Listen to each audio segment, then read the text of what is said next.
ఏంట్రా నసుగుడు? సన్మానం మీకు కదండి, హీరోలకి. సంచి చించుతా. ఈ ఊళ్ళో సన్మానం జరిగినా సత్కారం జరిగినా ఈ బాంబుల పుల్లారెడ్డికే జరగాలి. అది కాదండి, మొదటిసారిగా మన ఊరికి 4 పెద్ద హీరోలు వచ్చారు కదండి. వాళ్ళు మన ఊరికి రావడమే పెద్ద విశేషం. అందుకే మిమ్మల్ని అడిగి వాళ్ళకి సన్మానం చెయ్యాలని ఆ కుర్రాళ్ళ ఆశ. అలాగా, సరే. హీరోలకు సన్మానమా? చెయ్యండి, బాగా చెయ్యండి. నా ఫుల్ సపోర్ట్ మీకుంటది. సోదర సోదరిమణులారా, మెగాస్టార్ చిరంజీవి గారు, యువరత్న బాలకృష్ణ గారు, యువ సామ్రాట్ నాగార్జున గారు, విక్టరీ వెంకటేష్ గారు మన ఊరికి రావడం నిజంగా మన అదృష్టం. వీరికి సన్మానం చేయడం అభిమానంగా మన బాధ్యత. ఇది మన ఊరికే గర్వకారణం. ఇప్పుడు హీరోల సన్మాన కార్యక్రమం ప్రారంభం కాబోతుంది. అభిమానులందరూ వరుసగా వచ్చి తమ హీరోల మెడల్లో దండలేసి సత్కరిస్తారు.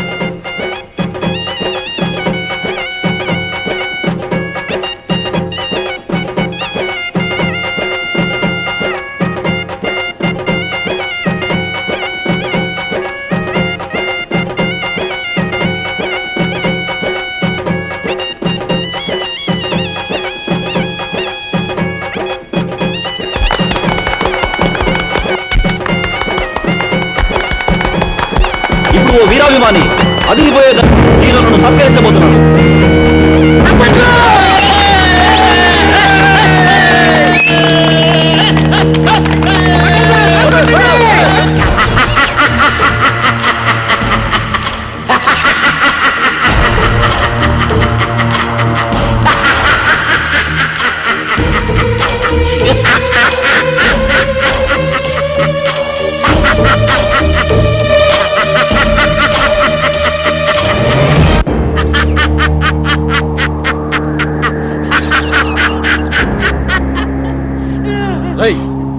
నువ్వు ఇంకా చావలేదా? చచ్చినా సావలేదు. నేను చచ్చానని చెప్పుకుంటూ బతుకుతూ మిమ్మల్ని అనుక్షణం చంపుతూ కలకాలం కాకిలా బతుకుతా. నువ్వు బతుకుంటే మేము మనశ్శాంతిగా బతకలేవురా. అందుకే ఇప్పుడు చావని వాడిని ఇప్పుడు చంపుతాం. భూమి మీద ఎవడైనా 2 సార్లు వస్తాడా? ఈ పిచ్చి ఒకసారి చావనప్పుడు రెండోసారి చంపక తప్పదు. ఎవడు చెప్పాడు నేను చచ్చిపోలేదని? నేను గత నెల 5వ తారీఖు చచ్చిపోయినట్టు గవర్నమెంట్ నాకు సర్టిఫికెట్ ఇచ్చింది. ఇదిగో జిరాక్స్ కాపీ. కాదు, అది డూపు సర్టిఫికెట్. ఇలాంటి అబద్ధాలు చెప్పావంటే నీ బక్కిలేన కొడతాను. వంశోద్ధారక తగ్గు తగ్గు. నువ్వు నిజంగా సమరసింహారెడ్డి లాగా లేచిపోతే మీరు టాప్ హీరోస్ కాదు, డూప్ హీరోస్ అన్న సంగతి ఊళ్ళో చెప్పాల్సి వస్తుంది. వస్తా.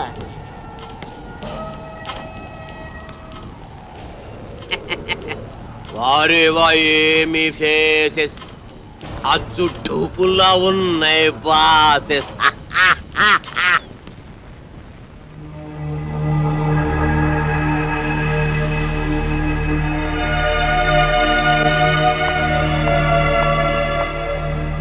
హలో, ఏంటి ఇక్కడ కూర్చున్నారు? ఏంటి అదోలా ఉన్నారు? అదోలా కాదు, దిగాలుగా ఉన్నా, గుబులుగా కూడా ఉన్నాం. ఏ ఎందుకు? మమ్మల్ని ఇక్కడి నుంచి డిశ్చార్జ్ చేస్తున్నారు కదా, అందుకు. ఏ ఇంకా పేషెంట్స్ గానే ఉండాలని ఉందా? చూడాలని ఉంది. అదే, ఇక్కడ మంచి మనుషులను వారి మమతాల రాగాలను చూస్తుంటే ఇక్కడే ఉండాలనిపిస్తుంది. కానీ మీరు మమ్మల్ని ఇక్కడి నుంచి పంపించేస్తున్నారుగా. మిమ్మల్ని పంపిస్తున్నది మా ఊరి పెద్దల ఆతిథ్యానికి మాత్రమే, ఊరు నుండి కాదు. మీరిక్కడే ఉండాలన్నదే నా కోరిక కూడా. మీరు సాధించాల్సిన సత్కార్యాలు ఎన్నో ఉన్నాయి.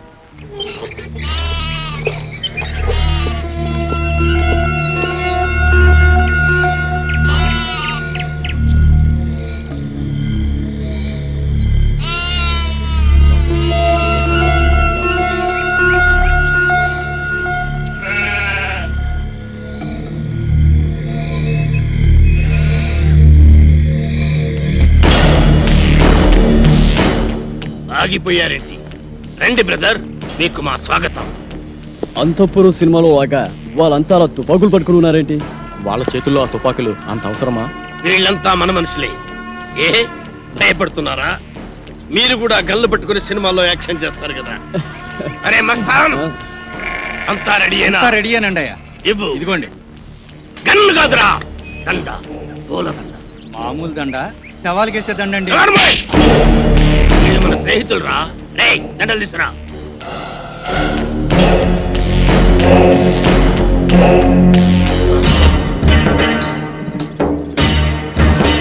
రండి. థ్యాంక్స్ అండి. Thank you. అవును, మిగతా ఇద్దరు ఎక్కడ? మేమిద్దరం ఇక్కడ, వాళ్ళిద్దరూ అక్కడ. అక్కడ అమ్మాయి ఇక్కడ అబ్బాయి అంటారే అలా. ఏయ్ నాకిదేం నచ్చలా. ఆయన ఆడేవుడండి మధ్యలో. ఆడింటికి ఇద్దరు, నా ఇంటికి ఇద్దరు రావడానికి ఇదేమో సినిమా అనుకున్నావా? రాజకీయం, రాయలసీమ రాజకీయం. అబ్బే అదేం కాదండి, ఈ ఊరు పెద్దలు మీరు. మిమ్మల్ని ఇబ్బంది పెట్టకుండా, బాధ పెట్టకుండా మేము ఈ నిర్ణయం తీసుకున్నాం. నా పేరు భానుమతి అండి. నేను మీ అభిమాన్ని. మీ ఇద్దరు సినిమాలంటే నాకు చాలా ఇష్టం. రే పున్నయ్య, హీరోలకు దిష్టి తీసి బ్యాగులు తీసుకెళ్ళి లోపల పెట్టు. అలాగే బాయ్యా. ఎంత ముద్దొస్తున్నాడు, ఎంత బాగున్నాడు. మీకు అభ్యంతరం లేకపోతే మీతో ఫోటోలు దిగుదాం అనుకుంటున్నాను. అలాగే. ఆమెకేంటి, మీరంటే మాకు కూడా ఎంతో అభిమానం. అందుకే ఫోటోగ్రాఫర్ని పిలిపించారు. ఫోటోగ్రాఫర్, చూస్తామేంటి, ఫోటో తీ. కమాన్, అందంగా తీ.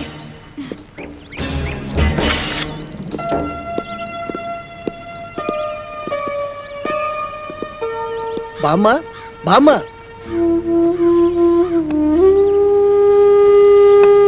ఎవరు బాబు? మేం బామ్మ సినిమా హీరోలం. నమ్మనవుడు వచ్చాడా బాబు? వాడు రావడానికి వీళ్ళేనంత బిజీగా ఉన్నాడు. పండక్కి తప్పకుండా వస్తానన్నాడు బామ్మ. యాళ్ళకి ఏమన్నా తింటున్నాడా బాబు? వాడికి రాజభోగం.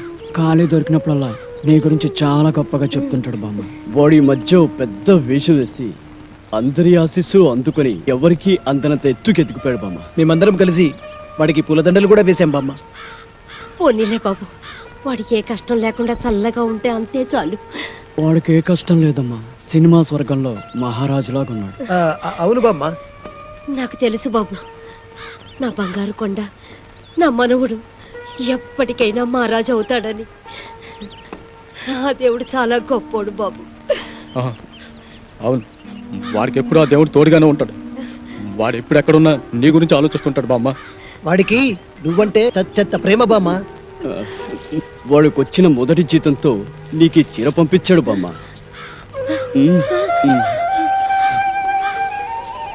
ఖర్చులకి డబ్బులు కూడా పంపించాడు. పండగ నాడు ఇక్కడికి వస్తా అన్నాడు బామ్మ.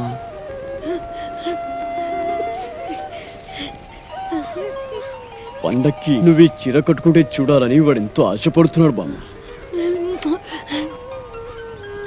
నా మనవుడు నాకు డబ్బు పంపించాడా? నా మనవుడు నాకు చీర పంపించాడా? చూసారా, వాడికి అన్ని పనులు ఉన్నా మర్చిపోకుండా నాకు చీర డబ్బు పంపించాడు. నాకు చీర పంపించాడు. వచ్చే రావాలమ్మా, నాయుడమ్మా, సమ్మక్క, సారక్క, నా మనవుడు రానన్నాడు కదే, నా మనవుడు రానన్నాడు కదే, ఇప్పుడు పండగకు వస్తున్నాడట. చూడండి, నాకు చీర డబ్బులు పంపించాడు. నా మనవుడు చీర డబ్బులు పంపించాడు. నా మనవుడు పంపించాడు. రండి రండి, నా మనవుడు నా కోసం చీర పంపించాడు. పట్టు చీర. చూసారా, డబ్బు కూడా పంపించాడు.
కలల కపోతమా, నిన్నటి ఎండలో తిరిగింది నువ్వైతే నా మనసుకు చెమట పట్టింది ఎందుకు? నిన్నటి వర్షంలో తడిసింది నువ్వైతే నా హృదయానికి జలుబు చేసింది ఎందుకు? నిన్నటి చలిగాలిలో నిలుచుంది నువ్వైతే నా తలుపులకు వణకు పుట్టింది ఎందుకు?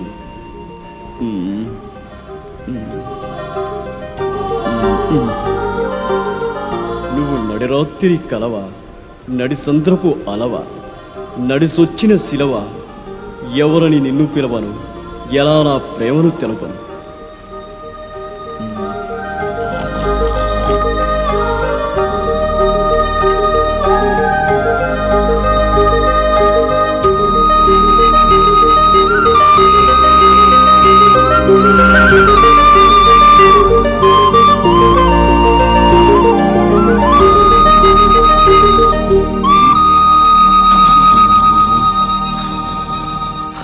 వీడికెప్పుడు నిద్రే.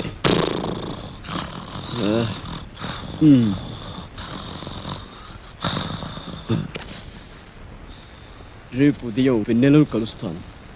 నా గుండె గొడును విన్నవించుకుంటాను. ప్రేమలో విజయం సాధిస్తాను.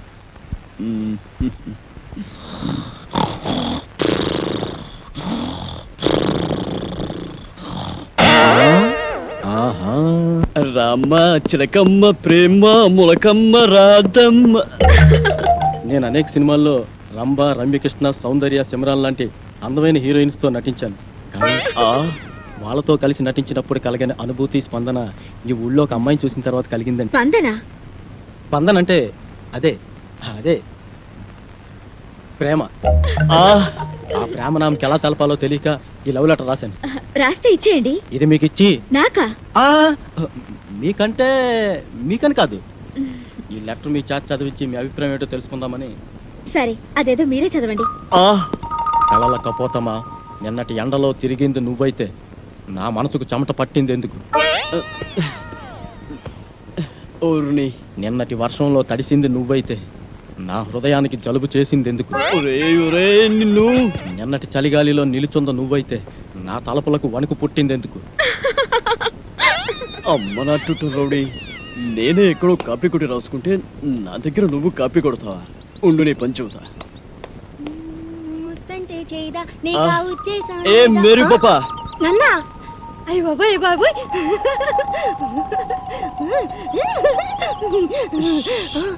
వీడు నువ్వు నడి రాత్రి కలవ, నడి సంద్రపు అలవ, నడిసొచ్చిన శిలవ ఎవరని నేను పిలవను, ఎలా ప్రేమను తెలపను. విన్నావా? లోపల నీకోసం విక్టరీ వెంకటేష్ వీకెండ్ బ్యాటరీలో ఎదురు చూస్తున్నాడు. నిన్ను తెగ ప్రేమించేస్తాడు అనుకో. నిన్నే నీ మీద తనకుండే ప్రేమను ఎలా తెలియజేయాలో తెలియక ఓ బుల్లి లవ్ లెటర్ రాశాడు. అది నీ ముందు చదవడానికి భయపడి కాదు సిగ్గుపడి లోపల డాక్టర్ చదివి వినిపిస్తాడు. నువ్వు వెళ్ళు, నువ్వు వెళ్ళాలంతే, నువ్వు వెళ్ళు.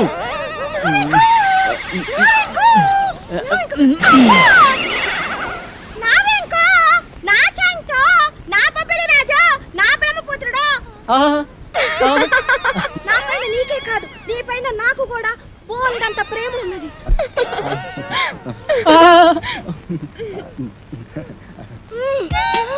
ఇలా వస్తుంది ఏంట్రా బాబు? ఏంటే ఆ చూపేంటే, ఆ షేకింగ్ ఏంటే? అయ్యో అయ్యో అయ్యయ్యో, నీకు ఇదేం పోయి కలవే? అలా చూడద్దే.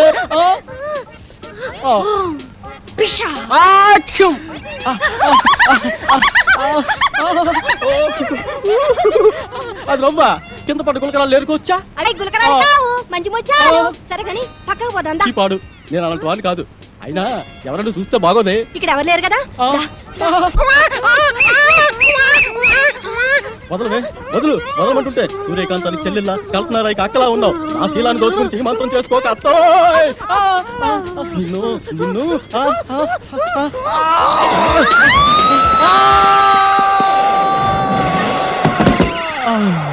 నా ముద్దుల ప్రియుడా, ప్రేమించుకుందాంరా, పెళ్లి చేసుకుందాంరా, కలుసుకుందాంరా.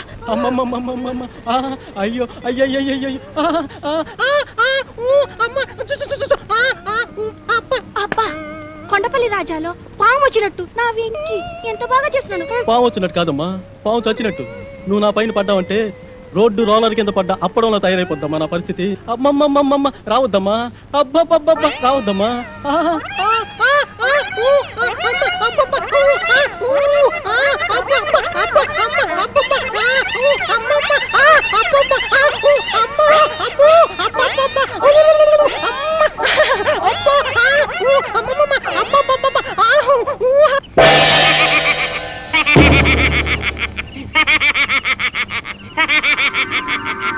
ఏంటి ఎన్నెలని ప్రేమిస్తున్నారా? అయినా ఆకాశంలో జాబిలమ్మని ఉన్నమరైతులు ఎన్నెలని ప్రేమించందెవరు కృష్ణబాబు? నేను ప్రేమిస్తున్నది ఆకాశంలోని వెన్నెలని కాదు బాబాయ్, డాక్టర్ వెన్నెలమ్మని. ఆ? భలేవారండి, మీరు మతుండే మాట్లాడుతున్నారా? మనసుండే మాట్లాడుతున్నాను. ఇదిగో ఇలాగే ఓ ప్రేమ పిచ్చడా వెనకాల పడితే కత్తుల నరసింహారెడ్డి వాడి కాలు తీసేశాడు. కాలే కాదు, నా శరీరాన్ని ముక్కలు ముక్కలుగా నరికినా ప్రతి ముక్కలోనూ ఆమె ప్రతిరూపమే కనబడుతుంది. నాది పవిత్ర ప్రేమ. ఏయ్, ఈ కూతురు ఇంకోటి కూర్చుంటే ఈ పాటి నా తోట పేలేదు. మీరు నా పేరుడు హీరో కనుక వదిలేస్తున్నా.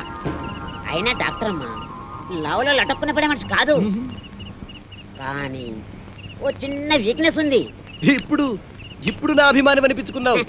ఆనందంగా చెప్పు, ఆటోగ్రాఫ్ ఇస్తా. ఆ డాక్టర్ అమ్మకి ఆ ఏడుకొండ సామట మహాపాన. రోజు గుడికెళ్ళి ఆయన దండం పెట్టాకే హాస్పిటల్కి వస్తుంది. నువ్వు టెంకాయ తీసుకొని ప్రత్యక్షమవు. ఆ ఎన్నెలమ్మ తుంబ బంకలా నీకు అతుక్కపోతుంది.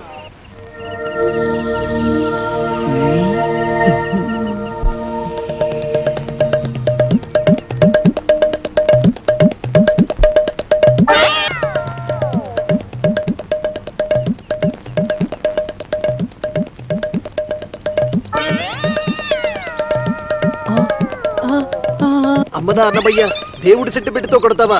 గుడ్డుని కొని చెప్తా. రేయ్, అన్నమయ్య గెటప్పులో అమ్మాయికి లైనేస్తావా? ఆగరా కిల్లర్, ఆగు. రేయ్. రేయ్, నిన్ను నీ పని చెప్తా. రేయ్. ఆగరా, రేయ్.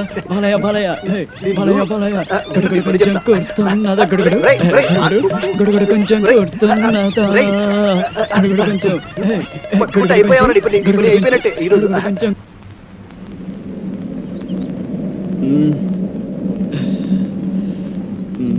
ఒరే బాబులు, మన నలుగురు 4 దిక్కు లాంటి వాళ్ళం. ఆ వెన్నెల చందమామ లాంటిది. నేను పడమర దిక్కు కాబట్టి ఆ వెన్నెల నాకే చెందుతుంది. పడమట దిక్కు ఉదయించిన చివరకు తూర్పుకు చేరాల్సిందే. కాబట్టి వెన్నెల నాకే చెందాలి. రేయ్, మీరు తూర్పు పడమర లాంటి వారు, నేను ఉత్తరాన హిమాలయ పర్వతం లాంటి వాడిని. కాబట్టి వెన్నెల చల్లదనం నాకే సొంతం. ఒరే ఒరే, మీ ముగ్గురు కలిసి దక్షిణాన్ని దాచేస్తున్నారు. సముద్రం అంత విశాల హృదయం ఉన్నవాడిని, అందగాడిని. వెన్నెల నాకు చెందటమే న్యాయం. ఆ చందమామ కోసం 4 దిక్కులు పోటీ పడితే ఉప్పెనలు ఉపద్రవాలు వస్తాయిరా. కాబట్టి ఓ పని చేద్దాం, ఓటింగ్ సిస్టమ్ పెడదాం. ఆ అమ్మాయి ఎవరితో డిసైడ్ చేసుకో. ఓటింగ్ సిస్టంలో ఎవరి ఓటు వాళ్లే వేసుకుంటే కథ మళ్ళీ మొదటికే వస్తుంది. అంతెందుకు, నువ్వు మజ్ను సినిమాలో రజనీని త్యాగం చేసినట్టు నువ్వు నా కోసం వెన్నెల త్యాగం చేయరా. నువ్వు నాకు మంచి మిత్రులా మిగిలిపోతావు. నువ్వు ప్రేమ సినిమాలో రేవతిని త్యాగం చేసినట్టుగా వెన్నెలను త్యాగం చేయొచ్చు. ఒరేయ్, నువ్వు ఆరాధన చిత్రంలో సుహాసిని వదిలిపెట్టినట్టు ఈ వెన్నెలని నాకు వదిలిపెట్టావంటే నేను చాలా హ్యాపీ ఫీల్ అవుతారా? మూపగోపాలుడు, ముద్దుల కృష్ణలోలా ఇద్దరుంటే గానీ నీకు నిద్ర పట్టదుగా. ఈ సింగిల్ వెన్నెల్ని నాకు వదిలే బాలయ్య. ఒరే ఒరే ఒరే, మనం ఉండేది నలుగురం. నాది నాది అంటూ ఒక అమ్మాయి గురించి పోటీ పడే కంటే నిర్ణయాన్ని ఆ అమ్మాయికే వదిలేద్దాం. ఆ అమ్మాయి ఎవరిని ప్రేమిస్తుందో వాడే అదృష్టవంతుడు.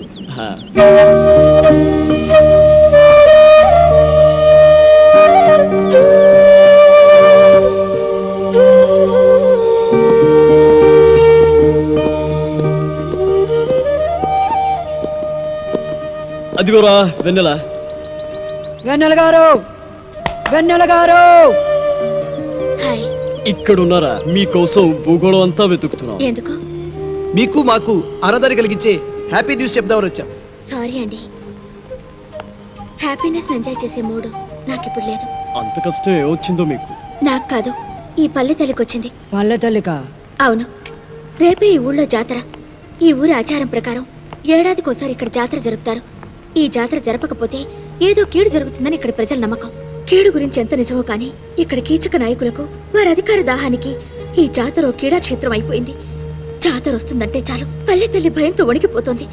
ఎంత రక్తపాతం జరుగుతుందో, ఎన్ని తలలు నేల కొరుగుతాయో, ఎందరు తల్లులా నల్ల పూసలు నేల రాలుతాయో. ఊరందరి గురించి మీరొక్కరే బాధపడ్డం దేనికండి? ఈ గ్రామాన్ని శాసిస్తున్న ఫ్యాక్షనిజం ఇనుప పాదాల కింద నలిగి నష్టపోయిందాన్ని కనుక. అంటే ఒక జెండా పండుగ నాడు జాతీయ పతాకాన్ని ఎవరు ఎగురవేయాలనే విషయంలో మొదలైన మూర్ఖవదన ముష్టి యుద్ధంగా మారి బాంబుల పుల్లారెడ్డి కత్తుల నరసింహారెడ్డిల మధ్య జరిగిన బాంబుల దాడిలో ఎంతో మంది అమాయకులు బలైపోయారు. వాళ్లలో నా కన్న తల్లిదండ్రులు, నా తోబుట్టువులు కూడా కాలిపూడితైపోయారు. మీ బాధ నాకు అర్థమైంది. టోటల్ గా మీ స్టోరీ సినిమా టైప్ లో నా బొరకెక్కింది. బాంబుల పొలారెడ్డి, కత్తుల నరసింహారెడ్డి మీ స్టోరీలో విలన్స్. వారిద్దరి కారణంగా మీరు దెబ్బతిన్నారు. వారిద్దరి మీద పగ తీర్చుకోవడమే ఇక క్లైమాక్స్ అన్నమాట. కాదు, నా కోపం వ్యక్తులపైన కాదు, వ్యవస్థ పైన. నేను కోరుకునేది ఫ్యాక్షనిస్ట్ లీడర్ల అంతం కాదు, మొత్తం ఫ్యాక్షనిజం అంతం. ఆ మార్పు కోసమే నా నిరీక్షణ. ఆ మార్పును తీసుకొచ్చే నవయుగ వైతాళికల కోసమే నా అన్వేషణ. ఆ నవయుగ వైతాళికులు మేమవుతాం. ఫ్యాక్షనిజం అంతం కోసం మేము పోరాడతాం. మేము పోరాడు. అవును, పోరాడతాం.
రెడ్డి రెడ్డి బాంబులంటేనే రెడ్డి యారు కేకలు వేయడానికా? మేకలు కొయ్యడానికి కాదండి, ఆ. పేకలు కొయ్యడానికి. నీ మొగుడు 3 ముక్కలు 6 పెగ్గులతో వర్తిల్లాలని తిరుపతి వెళ్ళి మొక్కుని రా. అక్కర్లేదండి, తిరుపతే మీ దగ్గరకు వచ్చింది. కాకపోతే మీ పరపతే కొండ ఎక్కితే డేంజర్. జోక్ చేస్తున్నావా? ఫుల్ గా సీరియస్. బాంబుల పుల్లారెడ్డి గుండెల్లోనే బాంబులు పేలుస్తున్నావా? సంచి ఏమిటి చించేది గోలి సంచి? అవతల కత్తులు నరసింహారెడ్డి సినిమా తీస్తున్నారు తెలుసా? తుప్పెట్టిన కత్తులతో కొత్తిమీర కట్టలు నరుక్కునేవాడు ఆడు సినిమా కీర్తి శేషం రావు గోపాలరావు గారి మీద ఒట్టు. హీరో ఎవరు? నువ్వా? ఈస్ట్ వెస్ట్ లాంటి ఇద్దరు హీరోలు ఉండగా వేస్ట్ గా నాతో ఎందుకు తీస్తారండి? యువరత్న, యువ సామ్రాట్ వాళ్ళ ఇంట్లోనే ఉన్నారు కదా. ఉండరు. రేపి పాటి వాళ్ళని బాంబులతో లేపేస్తా. వాళ్ళని లేపితే వాళ్ళ ఫ్యాన్స్ లో వచ్చి నిన్ను లేపుతారు. అయితే నన్నేం చేయమంటా? అలా రండి, దానికి తిరుపతి లడ్డు లాంటి ఐడియా ఇస్తాడు. వద్దు, నాటు బాంబు లాంటి ఐడియా చెప్పు. నట్టింట్లో నార్త్ ని సౌత్ ని పెట్టుకుని ఇంకా ఆలోచిస్తారేమిటండి? నాకు అర్థం కాదు. నీకు ఎప్పుడు అర్థమైంది వచ్చింది కాబట్టి ఎంతక్కర్లేదు సంచి చెబుతున్నా. ఇదిగో మెగాస్టార్ విక్టరీ మీ ఇంట్లోనే ఉన్నారా? వాళ్ళిద్దరిని కలిపి మీరే ఓ సినిమా తీసి పారేయండి. ఆంధ్రదేశం అంతా మీ పేరు మారు మోగిపోతుంది. ముందు కనక వర్షం, తర్వాత పూల వర్షం. తేడా వచ్చిందో అప్పుడు ఎంతండి సంచి? పోనా? ఏంటి ఆ పుల్లిగాడు సినిమా తీస్తున్నాడా? అవునండి, మెగాస్టార్ చిరంజీవిని విక్టరీ వెంకటేష్ ని పెట్టి ఈస్ట్ మన కాలంలో కాస్ట్లీగా 14 ఏళ్ల సినిమా తీస్తున్నాడండి. ఏడి సైడ్ ఎదవా, 7 రీళ్ల సినిమా తీసేటాలకి ఏడుపు వస్తుందాడికి. నేనైతేనా 70 రీళ్ల సినిమా తీస్తా. సరే పాపం జనం చూడద్దు. నేను ఆ మాట అన్నానండి. దానికి ఆడేమన్నాడు? ఆరిగిపోయిన కత్తిన ఆకురాయి మీద రాసేవాడు ఆడి సినిమా ఏం చెప్తాడు? అంత మాట అన్నాడా? మా అన్న గురించి చెడ్డగా మాట్లాడితే చెమటలు వచ్చేస్తా. ఇంకా చాలా నీచంగా అన్నాడండి. నేను అనకూడనివి, మీరు వినకూడనివి. అవి మాటలు కావండి, బూతు బాంబులు. ఏయ్ తమ్ముడు, నువ్వు వెళ్ళి వాడి నాలుక ముక్కలు ముక్కలుగా నరికెయ్యి, ఓడి పీక పిసికెయ్యి. తమరిప్పుడు చేయాల్సింది పీక పిసకడం కాదండి, ఫిల్మ్ తీయడం. బంగారం లాంటి బాలకృష్ణ, నెక్లెస్ లాంటి నాగార్జున మన దగ్గర ఉన్నారు. వాళ్ళిద్దరిని కలిపి సినిమా తీసేశారనుకోండి, పేపర్లో మీ పేరు గుద్దేస్తారు, టీవీలో మీ బొమ్మని పుడిశారు. పొడి చేస్తావు సరే, బొమ్మగొనుటోళ్ళు ఎవరు? భలేవారండి.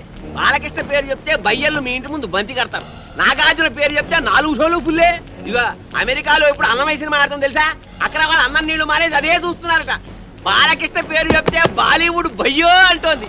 అన్నా, బాలకృష్ణ అంటే నాకు చాలా ఇష్టం. నాకు పిల్లాడు పుడితే సమసింహారెడ్డి అని పేరు పెడతా. ఆ బాంబులు పులిగాడి కంటే మనమే ముందు సినిమా తీద్దామన్నా. ఏయ్, సినిమా తీయటం అంటే మనుషులను చంపినంత తేలిక కాదు.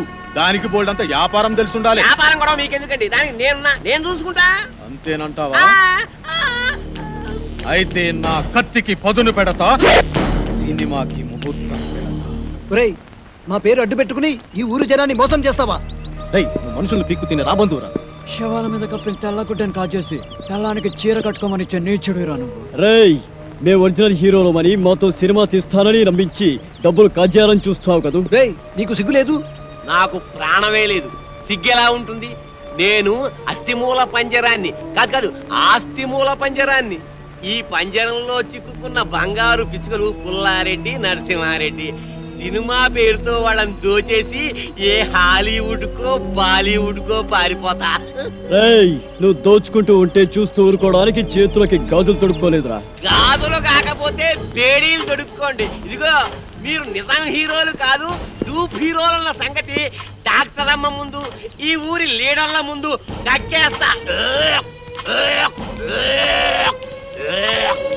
ఓకే, మీరు తీసే సినిమాలో నటించడానికి మేము ఒప్పుకుంటున్నాం. కానీ షూటింగ్ మాత్రం ఈ ఊర్లోనే జరగాలి. ఈ ఊళ్ళోనా? మట్టి రోడ్లు, బురద గుంటలు, తాటి చెట్లు, తుమ్మ చెట్లు తప్ప ఈ ఊళ్ళో ఒక్క సీనింగు లేదు, ఒక్క సెట్టింగు లేదు.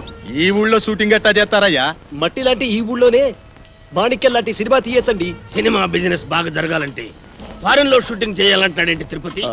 తిరుపతి లాంటి వాళ్ళ మాటలు నమ్మి అవసరం ఉన్నా లేకపోయినా ఫారెన్లో షూటింగులు చేస్తూ అనవసరంగా బడ్జెట్ పెంచేబట్టే సినిమా ఫీల్డ్ స్లంప్ లో పడిపోయింది. అదే ఖర్చుతో ఎవరిని డెవలప్ చేద్దాం, రోడ్లు వేయించి స్కూళ్ళు పార్కులు కట్టించి గ్రామాన్ని అందంగా తీర్చిదిద్దుతాం.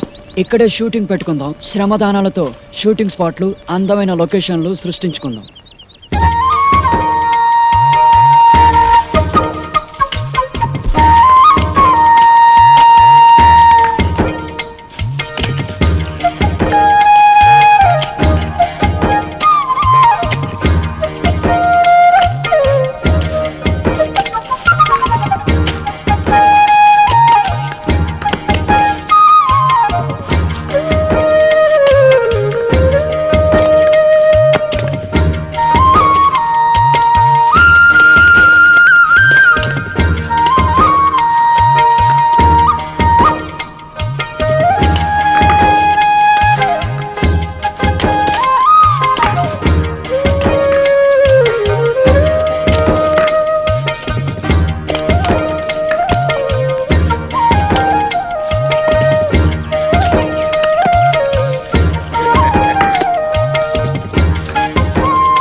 ఒకటిగా కలిసిన మీ ఇద్దరి చేతులు చూసి ఎన్ని వందల కళ్ళు ఆనంద బాష్పాలు రాల్చాయో చూసారా? సేవాభావంతో శ్రమదానంలో కలిసిన మీ చేతులు కలకాలం ఇలాగే నిలిచి ఉండాలి. మీ ఇద్దరు కలిసి మాతో వేరువేరుగా సినిమాలు తీయాలనే ప్రయత్నాన్ని ఆపండి. మా నలుగురిని కలిపి ఒకే సినిమా ప్లాన్ చేయండి. అలా అయితేనే మేము యాక్ట్ చేస్తాం.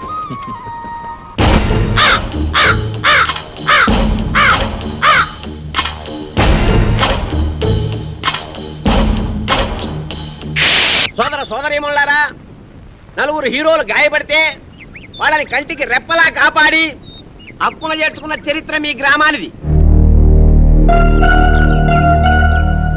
అయితే ఆ హీరోలు తమ రుణం తీర్చుకున్నామన్న ఉద్దేశంతో ఈ ఊళ్ళో ఒక కాలేజీ, ఒక బస్ డిపో, ఒక ఆసుపత్రి, ఒక టెలిఫోన్ ఎక్స్చేంజ్ కట్టాలని కలగంటున్నారు. కానీ చాలా డబ్బు కావాలి కదండి. అదే చెప్తున్నా. పాయింట్ ఏమిటంటే ఒక హీరో నటించిన చిత్రమే కోట్ల రూపాయలు ఖర్చు చేస్తున్నప్పుడు నలుగురు హీరోలు మన దగ్గర ఉండి వాళ్ళంతా కలిసి నటిస్తే కనకవర్షం కురుస్తున్న సంగతి మీకు చెప్పక్కర్లేదు. ఆ డబ్బుతోనే కట్టిస్తారు. ఇక ఈ ఒట్టి చప్పట్లవి కాదయ్యా, సినిమా తీయాలంటే బోళ్ళంత పెట్టుబడి కావాలి. మరి బాంబుల పుల్లారెడ్డి 25 లక్షలు, కత్తుల నరసింహారెడ్డి 25 లక్షలు. అబ్బో బ్రహ్మాండం, ఇంకేముంది 50 లక్షలు. అంటే సగం సినిమా అయిపోయింది. ఇక మిగతా 50 లక్షలు మేము ప్రజల దగ్గర వసూలు చేయడానికి నిర్ణయించుకున్నాం. ఇప్పుడు ఏమిటంటే ఒక్కొక్కరు 100 రూపాయలు చొప్పులు ఇస్తే వాళ్ళకి 1000 రూపాయల వాటా వస్తుంది. కాబట్టి 100 రూపాయి దేవ్ కరోడ్పతి బను, కౌన్ మనేగా కరోడ్పతి. రా బాబు, ఓటేసేనైనా ఓ తండ్రి 100 రూపాయలు, ఓ బాబు 100 రూపాయలు, ఓ పిల్లాడు 100 రూపాయలు, ఓ పెద్ద 100 రూపాయలు.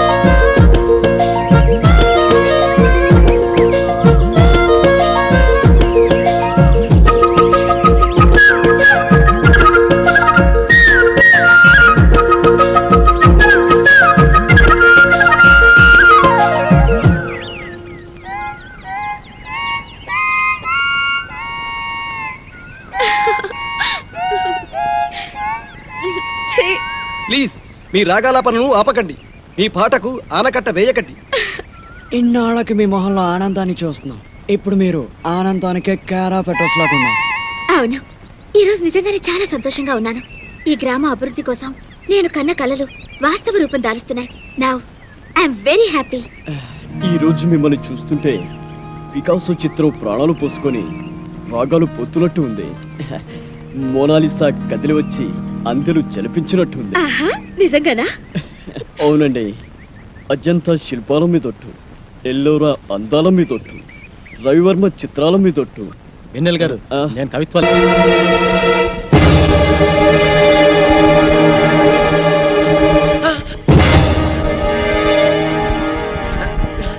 రే దొంగ వెదవా, ఎక్కడికి రా పారిపోతున్నావు? ఒరేయ్, ఈ గ్రామస్తులు తమ చెమటను చిందించి రక్తాన్ని ధారబోసి కూడబెట్టుకున్న డబ్బురా అది. ఎందరో ఆడపడుచు ఈ గ్రామ బావు కోసం అందజేసిన తాడిబొట్టులు రావి. ఈ డబ్బు నగలతో నువ్వు పారిపోతే మోసపోయిన ఈ ఊరు ఉరి తాడికి వేలాడుతుంది, కన్నీటి సందులో ఆత్మహత్య చేసుకుంటుంది. ఇదిగో ఈ మూట నేను మీకు ఇవ్వను, మర్యాదగా నా దారికి అడ్డం లేవండి. ఈ డబ్బుతోటి నేనే హాలీవుడ్డో బాలీవుడ్డో పారిపోతాను. మళ్ళీ జన్మలో మీ జోలికి రాను, మీ కంటికి కనిపించను. ఏయ్, మర్యాదగా మూట ఇవ్వకపోతే నేను బాలీవుడ్కి కాదు, డైరెక్ట్ గా వలకాడికి పంపిస్తాను. ఇదిగో మీరు ఇలా ఓవర్ యాక్షన్ చేశారంటే మీరు టూపులున్న రహస్యం ఊళ్ళో అందరికీ చెప్పేస్తాను. అప్పుడు వాళ్ళు మిమ్మల్ని ముక్కలు ముక్కలుగా నరికి కాకులకి గద్దలకి పడేస్తారు. జాగ్రత్త. చెప్పరా, చెప్పుకో. ఏ చెబితే ఏమవుతుంది? మా ప్రాణాలు పోతాయి, అంతేగా. కానీ నీ మోసం వల్ల ఈ గ్రామంలోని ప్రజలందరి ప్రాణాలు పోతాయి. ఇంకా ఏమిట్రా వీడితో మాటలు తాన్ని తగలేక. అబ్బా! నన్ను కొడతావురా? నిన్ను! అబ్బా! అమ్మా!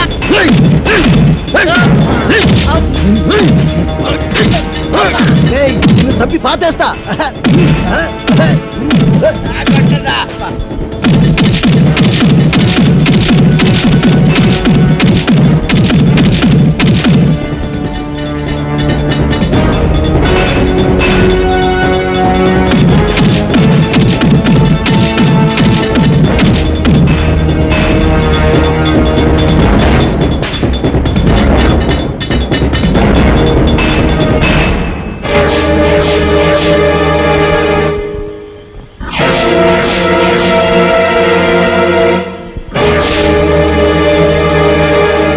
వెన్నెలుగా ప్లీజ్ ఆగండి.